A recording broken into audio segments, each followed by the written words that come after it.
Okay.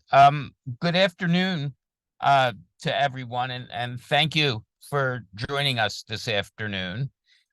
It's a pleasure to introduce Itsik. I think all of us know him, or many of us know him, and he's been an incredible, valuable person in many ways.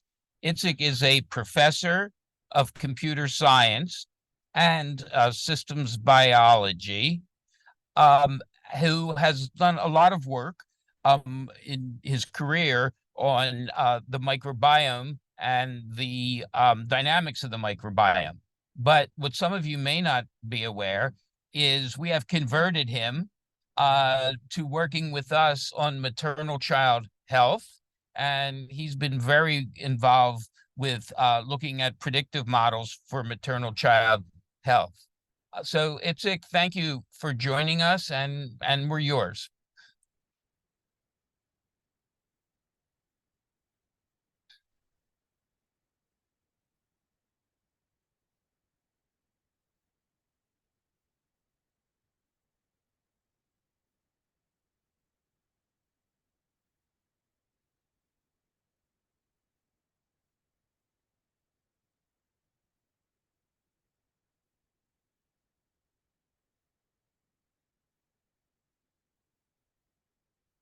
Can others hear him?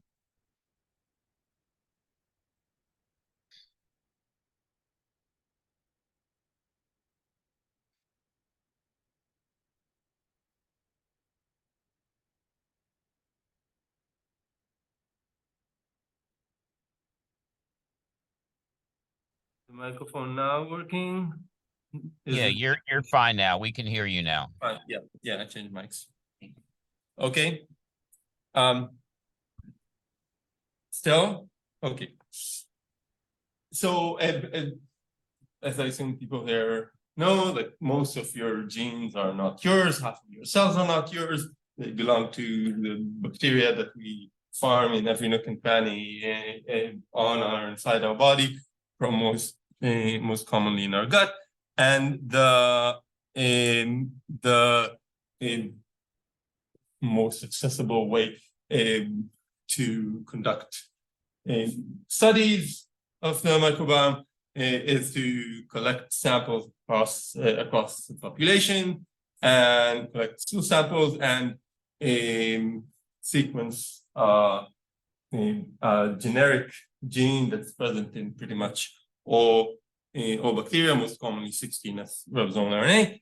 And based on the different flavor of that gene, you can identify which taxon, ideally which species, that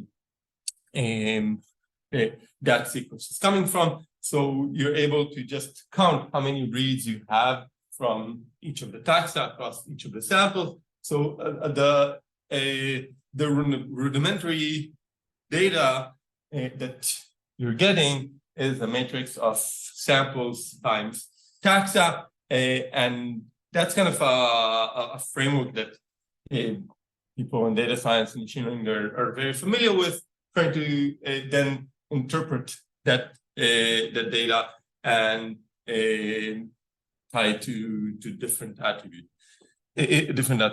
Now, there are several characteristics of the of microbiome data that make it potentially more unique, more challenging than other types of data that I've been fortunate to work with. Some features are shared with other more classical data science problems, but some are more specific.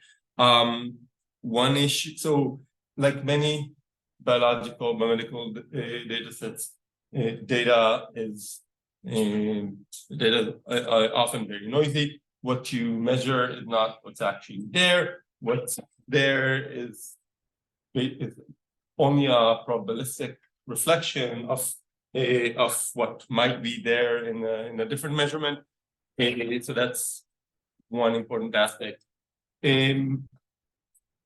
What what Ron sort of not mentioned is that a lot of the work that I've done previously and the work in pregnancy outcome is working based on genetic data. And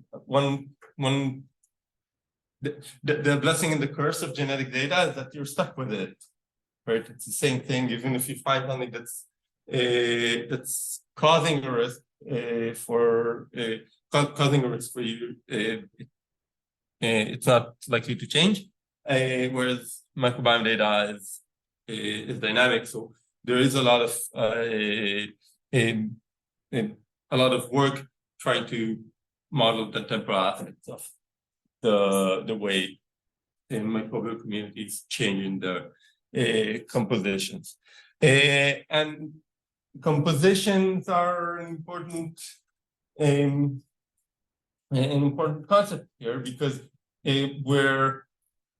while we're observing raw counts, the actual numbers are just the effect of how many reads we sample from the community, and what we're actually measuring is fractions. So a lot of the classical assumptions are not not taking that into account. Data is often sparse because you may not have as dense of a sampling as you'd like with respect to the actual changes, to the rate of changes in data. And when you're looking at the gut, stool samples are sort of averaging across everything that's out there, but the actual reality is that there's a geography of the gut that may actually give rise to many different communities at once. So just to give you a sense of how data sets look like, different observed taxonomical units here on the for different rows and different samples, and as you can immediately observe, this matrix is mostly empty. It's just a small part of it. The data matrix is very sparse, so it's something that needs to be taken into account.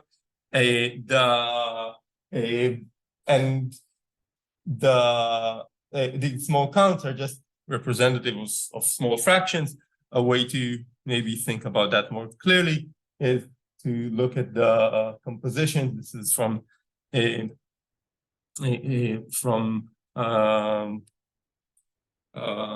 classic data set in the field from more than a decade ago, where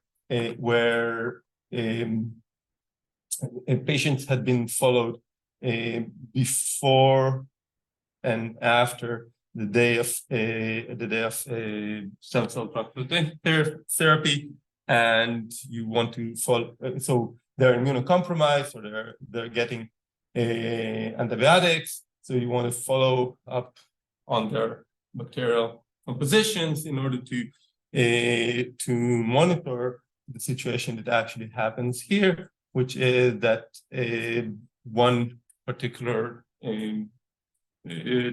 taxon, in this case, vancomycin-resistant enterococcus, takes over the entire community, and from this you can observe that there are lots of different bacteria we generally need to take. Can people see the? But I can't.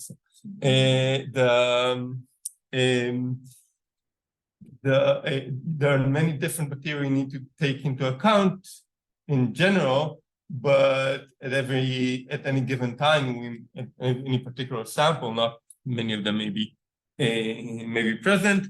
And in addition to the data we observe, there are things that we sort of control. These are the perturbations in drugs or diet that would affect the compositions.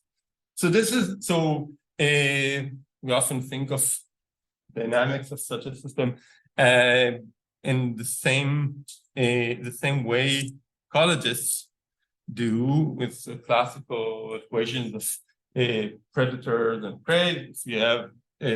If you have foxes and rabbits, when you have too many foxes, they eat all the rabbits, and then there are too few rabbits, and then the foxes starve, and so on. So you can model the effects of the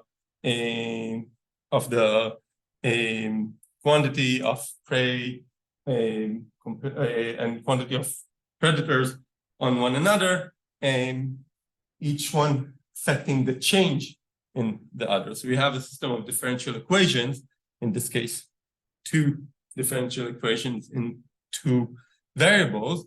The models that are relevant for bacteria would obviously need to address many more variables than just two. Now, bacteria rarely predate on one another directly, but they still affect the quantity of one another. Why would that be? They're fighting on the same area, okay, but so what, are we looking for physical space that they're fighting for? Food, so metabolites, or sometimes they need they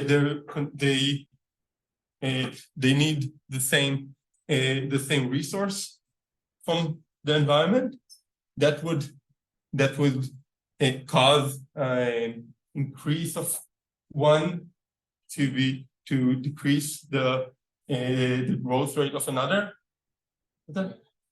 Yeah, so this competitive behavior.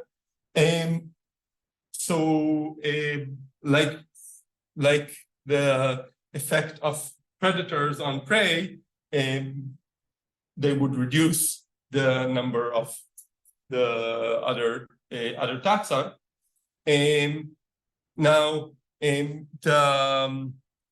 there's also a positive potential interaction. Sometimes, if that other bacterial species is able to execute a metabolic process that I need the products of, so then I would benefit from whatever they're doing. So you would have also positive interaction terms between the different taxonomical units. So you have both positive and negative interaction terms between the different taxa. And if I'm trying to put everything that affects the rate and everything that affects the rate of change for taxa I at a particular time t, well, how much would that taxon grow in the next tick of the clock? Well, that depends on how much do I have already? What's the growth rate of this bacterium, just in absence of any other issues? So there's some growth rate for taxon I, and for each other taxon J, there may be an effect Aij of a taxon J on taxon I, either competitive or cooperative. And the more of a taxon J there is in the system, the more it would it would affect me. So I need to tally all these. And in addition to the other bacteria, we are also subject to any kind of perturbation. So if we're talking about different potential drugs or different diets, you can include the transplantation surgery itself as a perturbation. And each particular perturbation might have a particular effect on taxon I. So we have another matrix V that decodes these effects. And if you ever took differential equations, you immediately write this as a differential equation in log space and get a linear equation for the log of the bacterial abundance. Now it sort of makes sense because all the effects are multiplicative, so you sort of have linear effect on the log. Okay, so how do you actually take such data and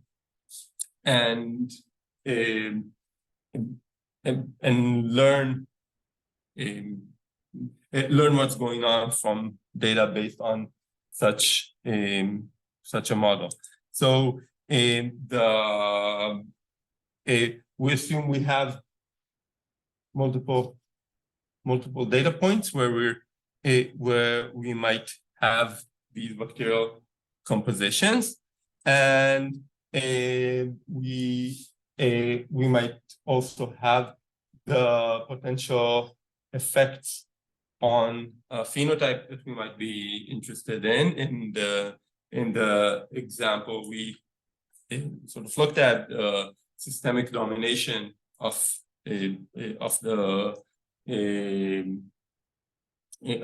one of the species have been the clinical outcome that we've been interested in.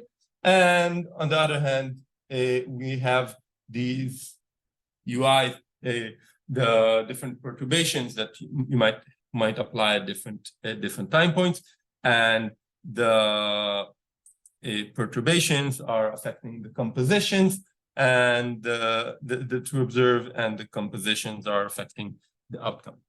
Now, when you actually look at practical data sets, we realize that the sparsity of data is a critical thing to model. So in many cases, we do not have compositions in some of the days. We only observe the data in solid color circles on some of the time points. And when you're thinking even more in depth about that, you realize that you don't actually observe data, you get some measurement, which is a probabilistic outcome of the data. So the actual sequence is of compositions, Z1, Z2 across the different time points, in this case, the different days, is all hidden. And in some cases, yeah, we observe some version of it. And it is that hidden sequence that also causes or probabilistically implies the phenotype. And so this is kind of a classical probabilistic model. People have been using that. This kind of model is called Kalman filter in fields from like this mic that was not working earlier is probably using such a model in translating the sound into the recording that I clicked accept for. And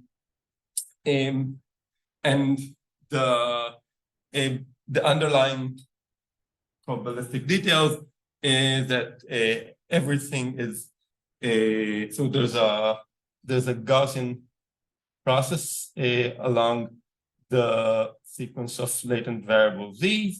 So each variable z is is normally distributed around the linear combination of the stuff that's leading up to it, with some added noise. And similarly, the observations are normally distributed around the actual true values. And in order for all of this to still be linear, we are always working in log of the actual values, because this is what both kind of the differential equation formalism tells us, but also if you're trying to think about that rationally, this is what's supposed to happen. And when we're trying to apply that to data, we get some value, but not super some predictive value, but not too impressive, just to convince us that there is signal in the data, and there's signal in the data more than just looking at the last observation.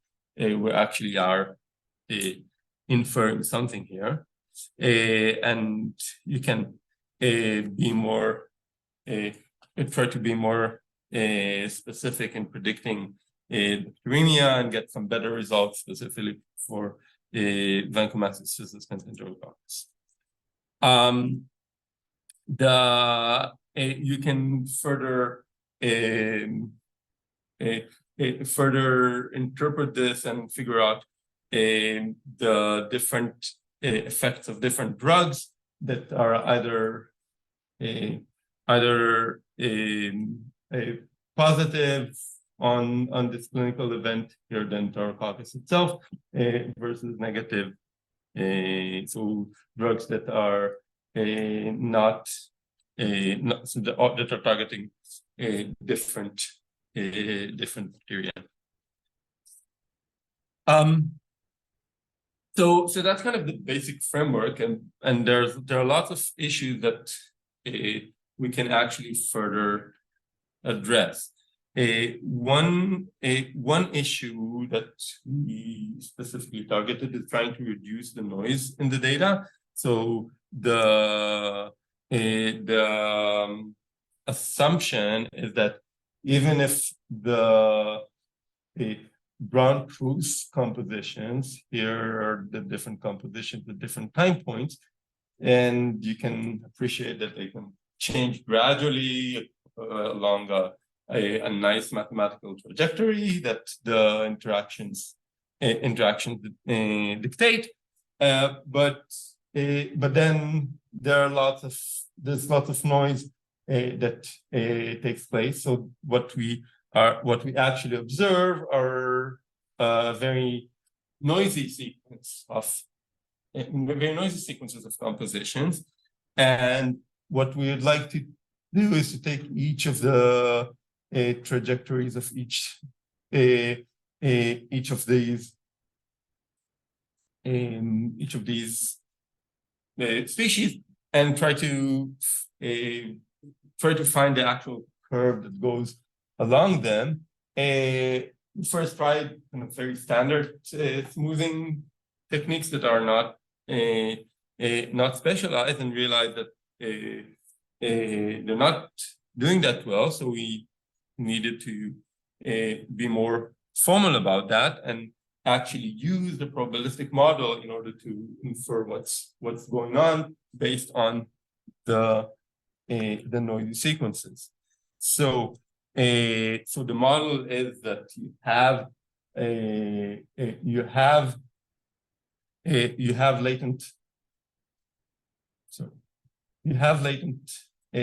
latent sequence of the actual community state, and these are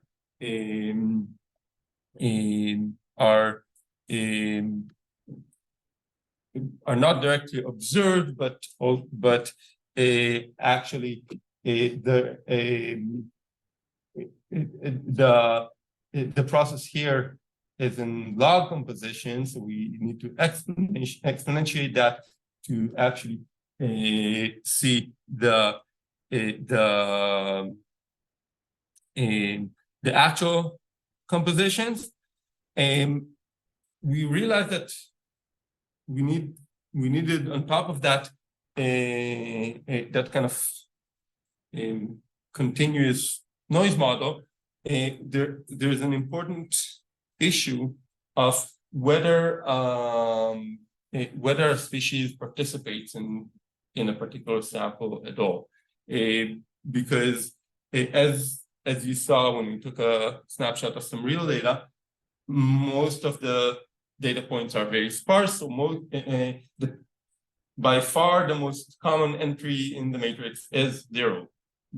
So it's very important to only take into account the players that are on the field.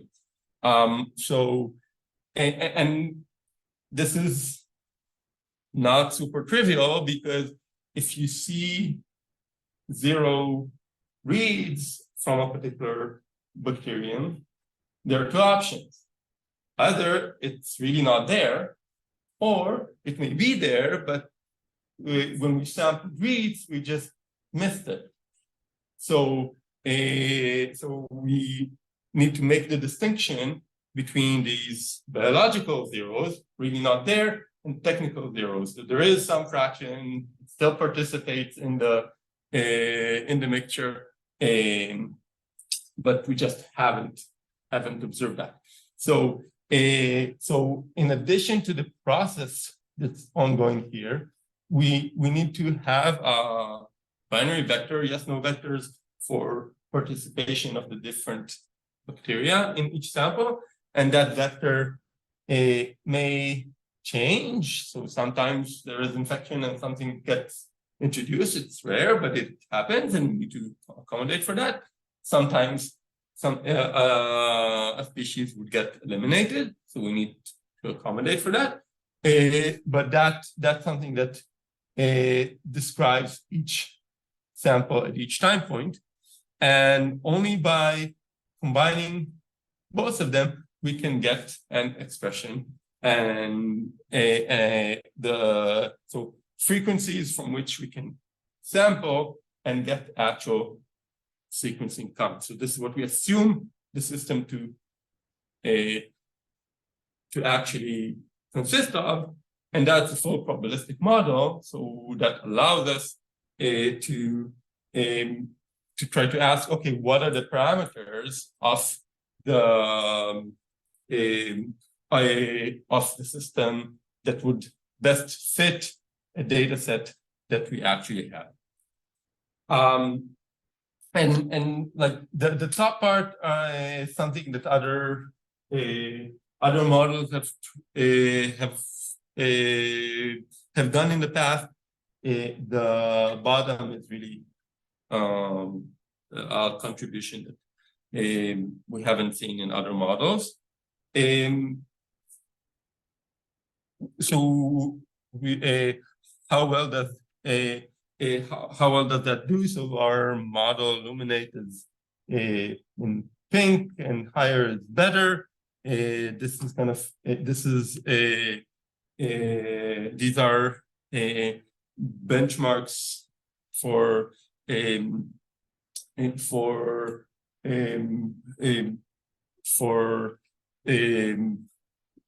couple of data from different classical papers, one examining C. diff infection, another examining effects of change of diet, and observing how well are we able to fit the data compared to either a very naive straw man that doesn't take any temporal relationship into account, or in green and orange other competing methods. So we're doing quite well. statistically tying or in most cases beating the competition in terms of accuracy. Now, beyond accuracy, there is an issue of actually being able to do this. So what I did not get into the details of is how we are actually inferring these parameters. And the standard in the field had been really to search over the parameter space. If people are familiar with Monte Carlo Markov chains that are just basically traversing the space of parameters in a particular way and trying to find a set of parameters that is doing really well. That's a very well-established paradigm. The problem is that the parameter space is huge, so it takes exponential time in order to explore it.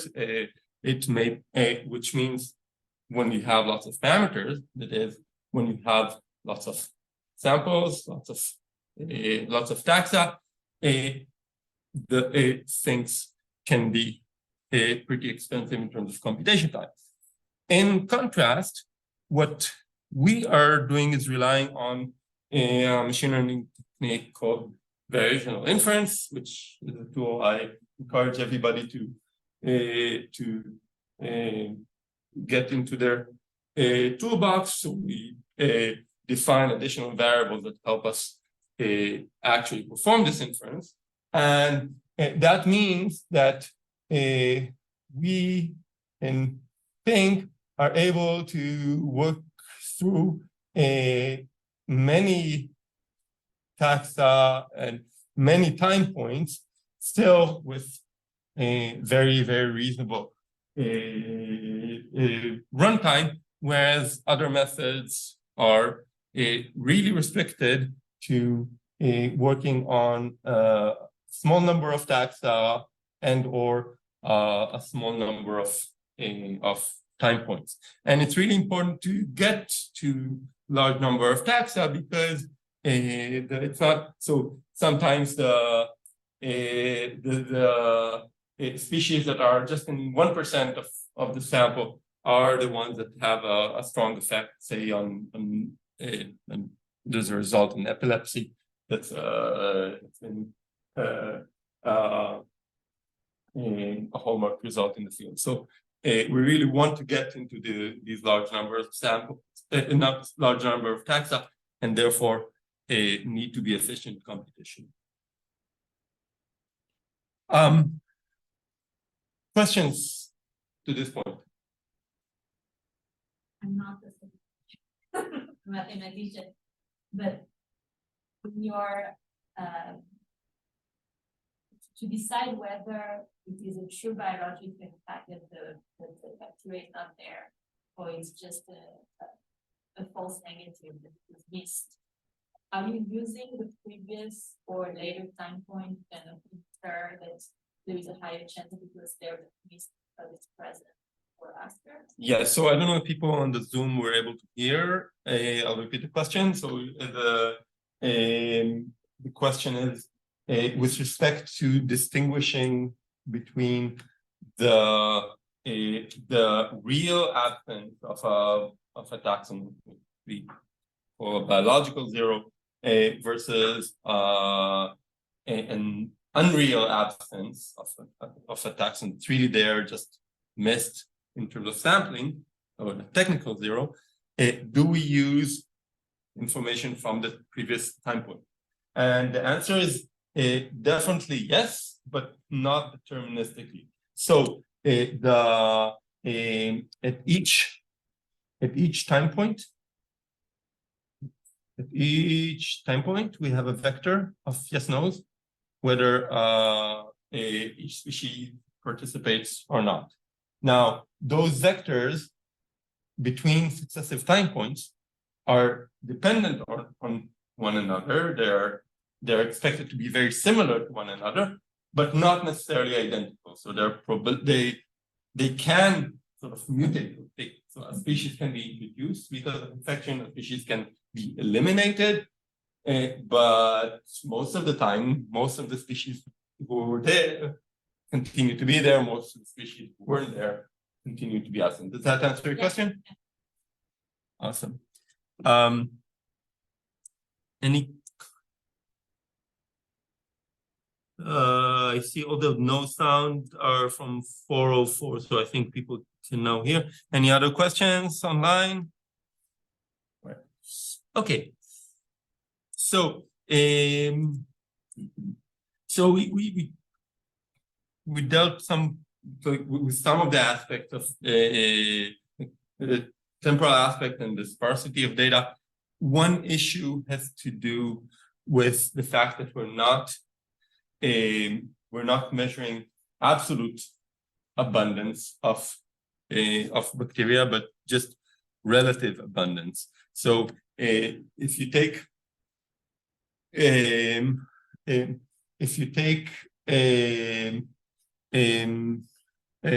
measurements that count in blue, sort of. Hey, you disappeared from here? So measurements that measure in this certain example compositions across 3 different bacterial in genera in this case. And you have this this community A in red and community B that in terms of the counts we see differ just by this axis of Bacteroides having more read counts. What they actually reflect is not that the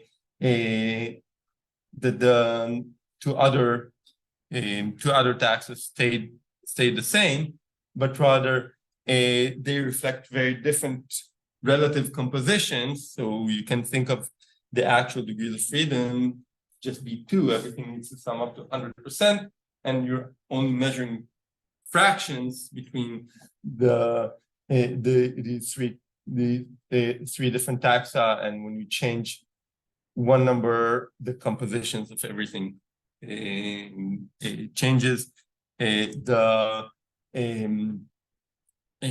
This means that in another example, these 2 samples may look different, but they're actually the same composition, just with fewer or more reads collected. And so you need to pay attention to all of this. So how do we address this? So far, all of our equations were in terms of the actual absolute abundance of the bacteria, and this is what we assumed is affecting one another. So it turns out that you can manipulate them and replace the absolute abundances XIFT with relative abundances, but you do have one annoying term here that remains, which is the overall composition that that might change over time. And what we are really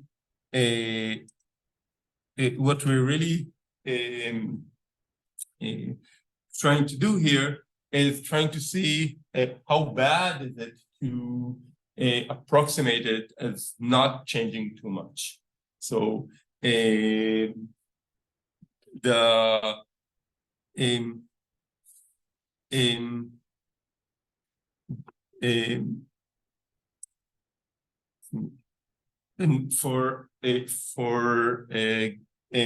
for example, in the diet data set, so one of the data sets I mentioned earlier, the overall total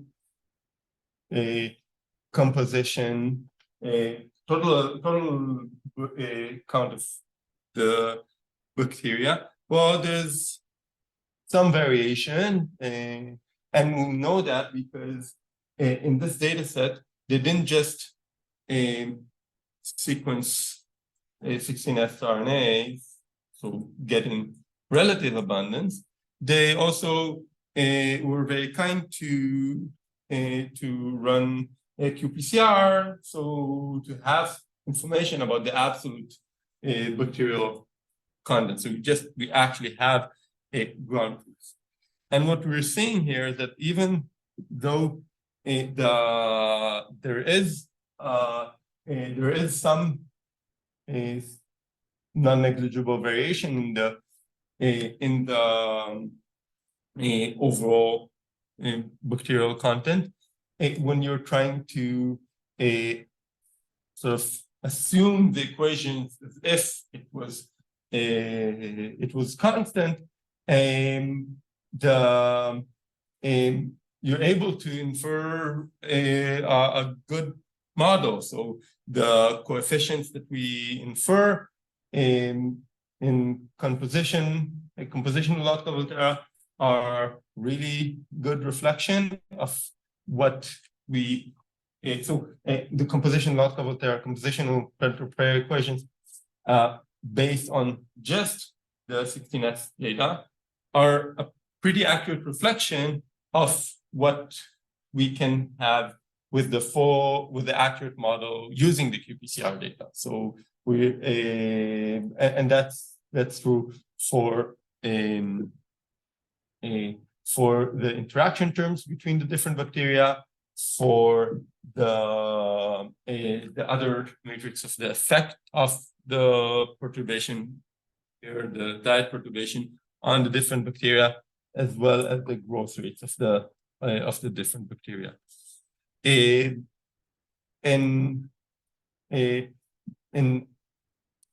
other data sets, situation varies. So the more variation, the more violation you have of this constancy of overall bacterial count, the more deviation we have in the inferred parameters using the approximate compositional model compared to the ground truth.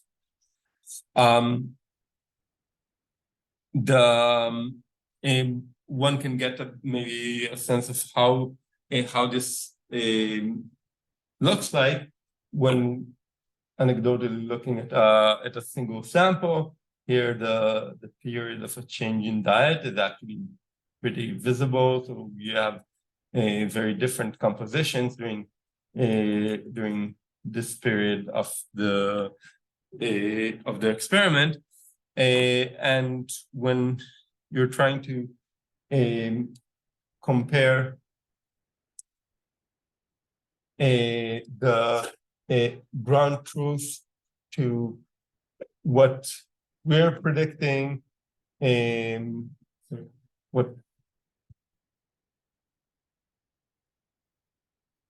what we are predicting from just 16S compositional data, and what you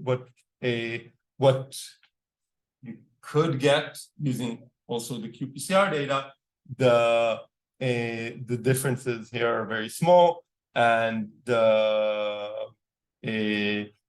basically are only slightly meaningful in the first few days till the system kind of gets in, so is able to get on its proper trajectory. How well are we able to predict the next time point from initial conditions? We're able to do better than multiple other attempts to modify the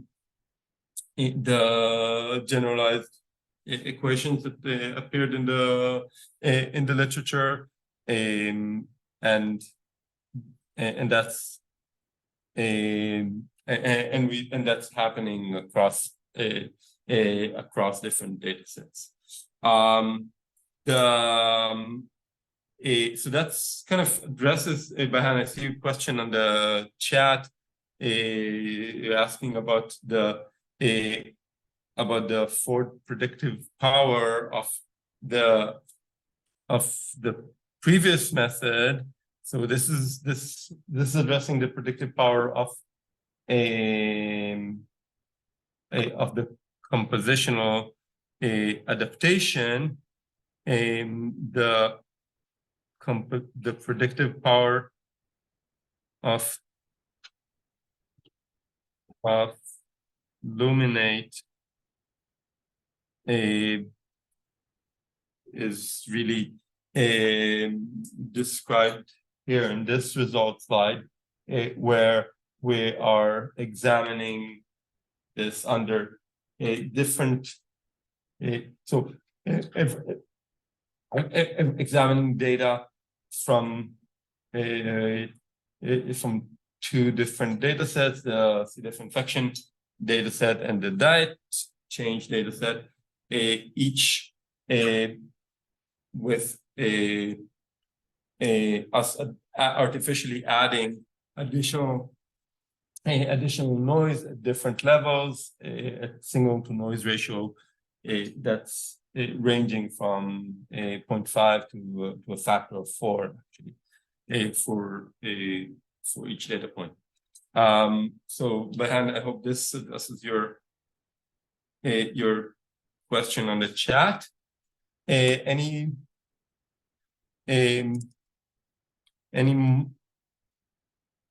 other questions about this part?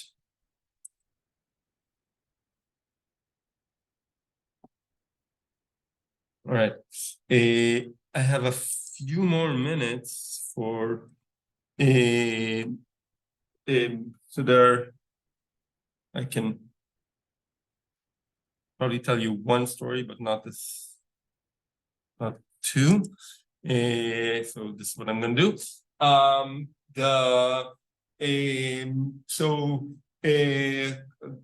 few years back, I was very happy to have Tal Karem join Columbia, because the paper that he wrote in his PhD is saying, oh, well, we don't just, so sequencing is cheap. So instead of just looking at one gene at 16S ribosomal RNA, we are seeing easily studies that are genome wide, so sequencing shotgun and getting reads from all over the place for microbiome studies.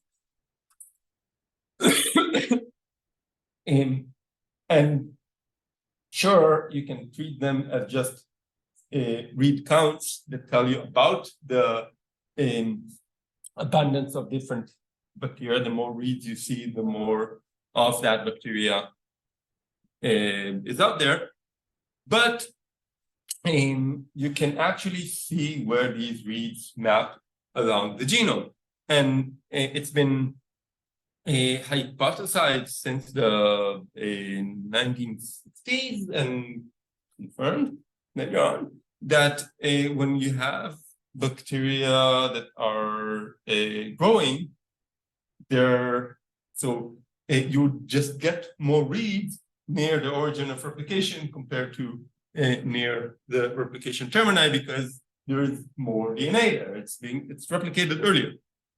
And if you are mapping those sequencing reads along the genome, which is circular, even though we're presenting it linearly, you have a peak of read coverage around the origin of replication and a trough at the replication terminus, and the kind of slope, or actually everything is exponential, so the log of the slope is proportional to the replication rate of that particular bacterium. And so the original paper and ideas were able to really provide a proof of concept, but only when you have a clear genome and you know where the origin of replication is and so on. But since a big selling point of doing these metagenomic studies is the ability to actually assemble on the fly and discover new species and have only partially assembled genomes. We generalize this so that we can if we have a complete genome, we can find the peak and the trough and fit those curves. We're trying to we improve some of the machine learning there in order to do that more effectively. But even if we don't have a genome, we have a set of contigs that are supposed to somehow be the different new genomes. Turns out that you actually can still infer an approximate, noisier but still valuable ratio of peak to trough in terms of coverages, and use that in order to fit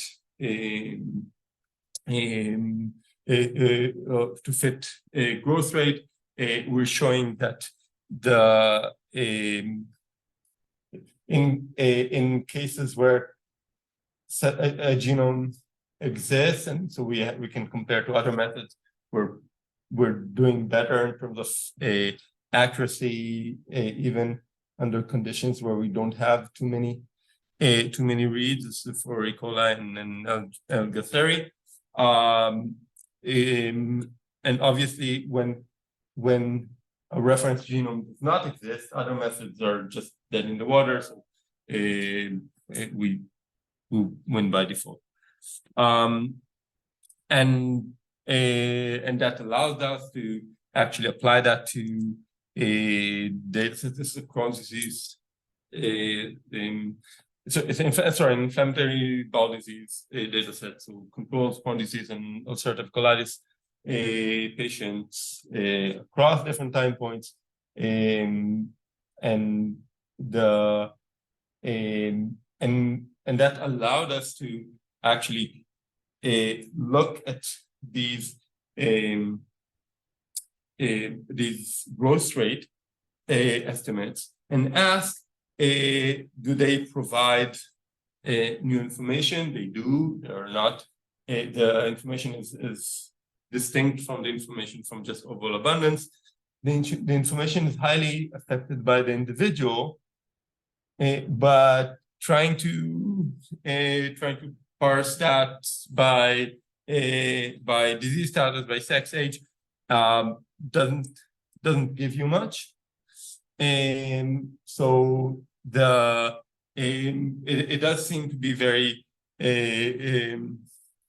a very personalized one particular species that varies quite a bit between so in terms of inferred peak to trough ratio, each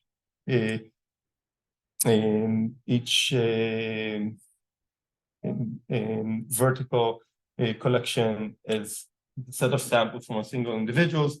Case and controls for the two diseases are coded by the letters at the bottom. As you can see, within each individual, variation is often much more restricted than the massive variation across different individuals in terms of growth rate. So maybe that's a very good place to stop for precision medicine as a highly individualized trait that still leaves a lot for us to study. And I won't talk about space, but I do want to give credit to my student Tyler Joseph, now at a former student, now at Regeneron, who did a lot of the work, as well as collaborators at the Kurem Lab and Harris Wang Lab, some of the data that I have enjoyed. Thank you.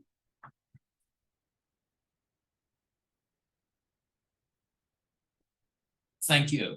Are there any questions that anyone has and wants to ask? Oh, I'm sorry, I didn't. No, sorry. So again, I'm not I know statistician, mathematician. So biologist, I'm very curious from your presentation. So has anybody used this to look through the lifespan of a mouse, sort of from birth to old age? Because obviously there's going to be so many factors that can affect the microbiome, such as when they're with the mother's milk and through weaning, through puberty, adolescence. And could this be used to look at how the microbiome changes throughout time of a mouse? So yes, but not at the resolution that we are. So in order to see these dynamics of and see effects of one on the other, we have been looking at days, which is even maybe not sparse enough. So not dense enough. You're talking about about months, probably. Is the different stages during growth, so when they're 0 to 3 weeks old, they're on their mother's milk, which they get IgA, which will probably impact the microbiome.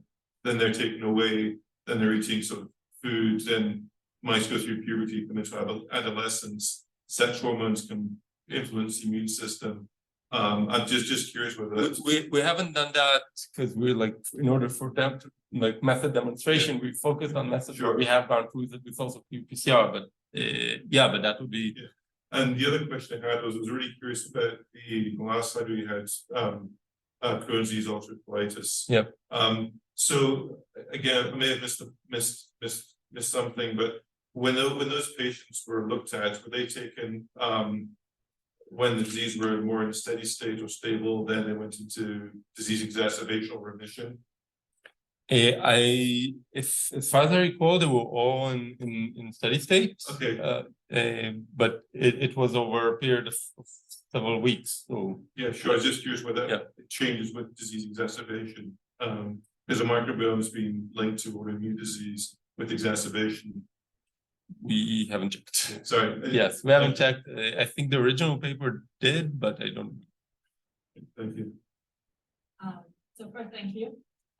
I'm not sure I understand everything, but thinking of your model and the understanding that the data is always sparse, do you have now kind of recommended number of reads that below that it's not even worth analyzing the data? Or thinking of the All of Us program, like what should all of us target in order for the microbiome figure? So okay. And for metagenomics or 16S, because so for metagenomics, this is kind of this should be a decent guideline, right? Of how we're able to get relatively accurate results for growth rates, even with 2,500 reads per taxon. So